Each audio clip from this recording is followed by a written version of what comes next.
What's up, guys? Today I'm going to make a little different video than I usually do. It's just going to be one hand, but I think it's very important to share because I think a lot of people still have a lot of issues approaching these spots, and I think I also didn't play the spot optimally. It's about a crucial ICM spot I had last Sunday on a final table on a $500 high roller tournament on Party Poker. As you can see here, we have 5 players left. We have 34 big blinds. We are the chip leader. And on the right side here, you can see the payouts. So we have 26K for the first, 19K for the second, 13, 10, and 7. And we have the following situation that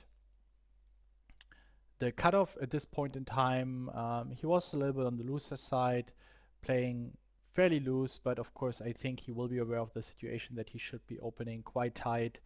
And he opens button very short, folds, and we're in the small blind. And now I would like to ask you guys, what would you do here?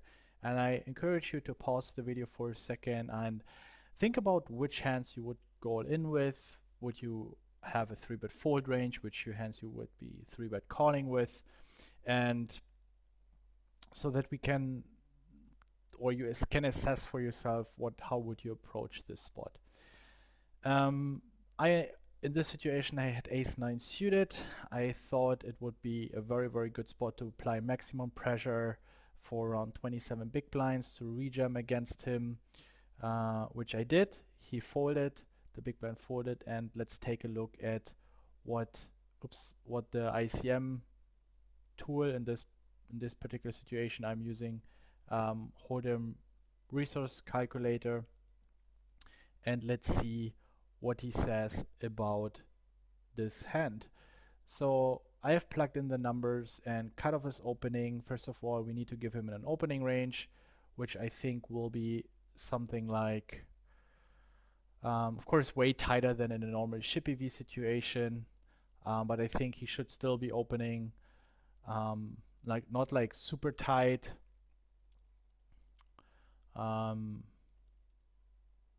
Something like this. Blockers here, ace-9 off, ace-8 off, are very important.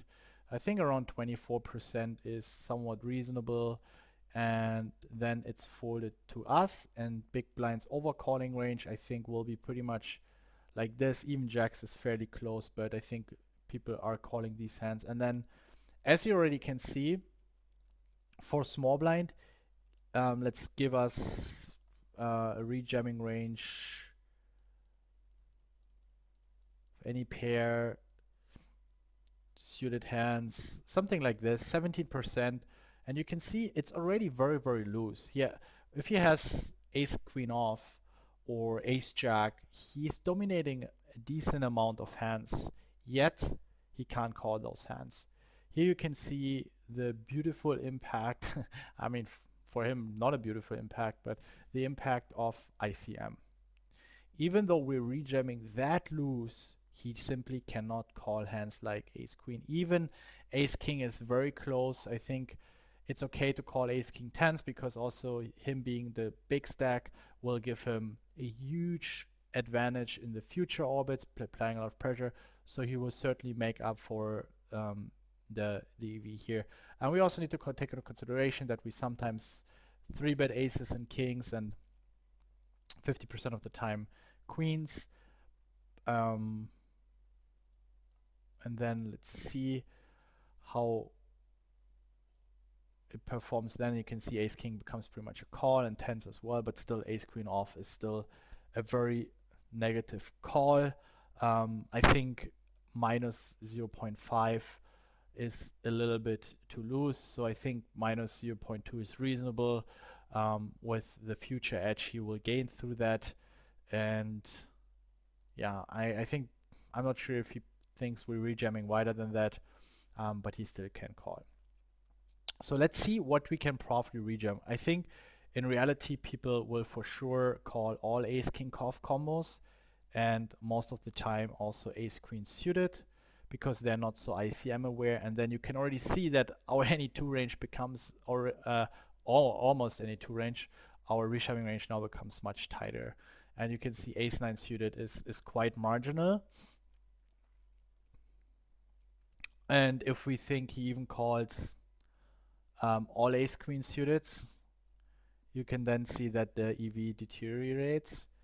And if we think that he even calls all ace queen offs, you can see how the ranges suddenly shift. And this is something, even though in this instance, if we look at the Nash result, Nash says yes, against his cutoff range and against the amount of hands he's supposed to call, and also that he should be calling very, very tight, ace nine suited is a profitable reshove, right? But now we should look, what do people in practice? And here, of course, I knew it's going to be close, but from what I've learned in sit and goes, that in these situations, those suited aces, also the stronger suited aces, are quite good as a reshove.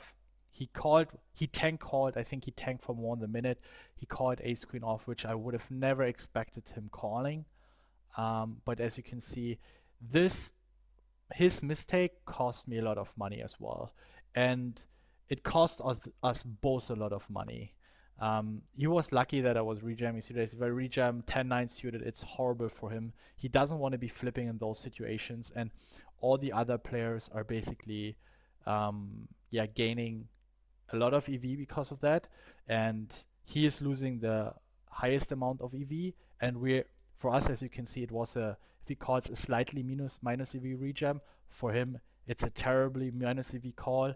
And for all the others, because of us losing so much EV, they gain EV by not being involved. So basically, just by folding, they already made a lot of EV in this spot. Especially when I would have busted this guy, this would have been huge for the other three players. So yeah, he should never be calling ace queen off here. It's going to be a huge losing play in the long run, and it's going to hurt his win rate significantly. And the thing is, as you can see, even though he's opening 24% and he's only calling 5%, I cannot rejam that wide against him, right? And this is something a lot of people still don't understand. For us, the ICM pressure is relatively high, but for him it's higher than for me. Yet I can still not rejam. I cannot just go crazy with 7-6 suited. So he can comfortably raise fold ace queen, and I wouldn't be able to exploit him. So let's say he raise folds ace queen off. I have a reasonable rejamming range.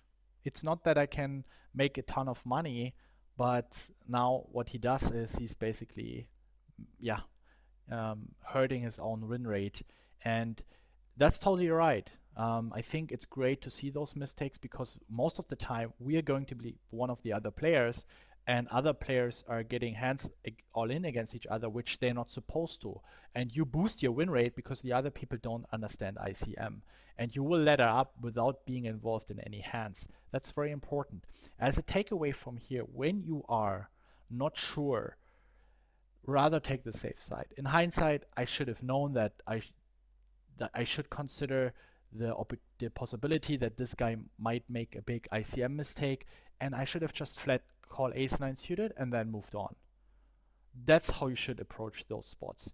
If you play against someone you know as a very well ICM aware player, then of course you can play pretty much Nash, and you can play those spots a little more aggressive.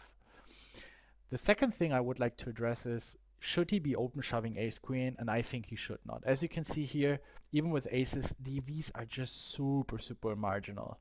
Even with kings 0.49, it's nothing. He's open shoving 27 big blinds into 230 big blinds, or even I have almost 37 big blinds. He's not gaining that much. I think ace queen off is just a clear raise forward. We're not going to go super crazy against him simply because his open raising range is already that tight, and we're not going to have insane high amount of fold equity. And even though our fold equity is already relatively high, it's not going to be so printing for us. So when you are in one of these ICM spots, better be safe than being too aggressive. If you're not sure what your opponent is up to and how he is going to call and how well he understands ICM, better be safe. It's going to save you more money in the long run, and Also, you can of course work with small 3-bets. Of course, if this guy is not ICM, like he's not aware of the situation, he's just opening way too wide in the spot, let's say something like this, and you see him open raising a ton of hands as a mid stack, then it becomes different, right? Because then even if he calls ace queen off, we just have so much fold equity that you should go ahead and rejam all day long here. That's it for today. Just a quick video. See you guys next time.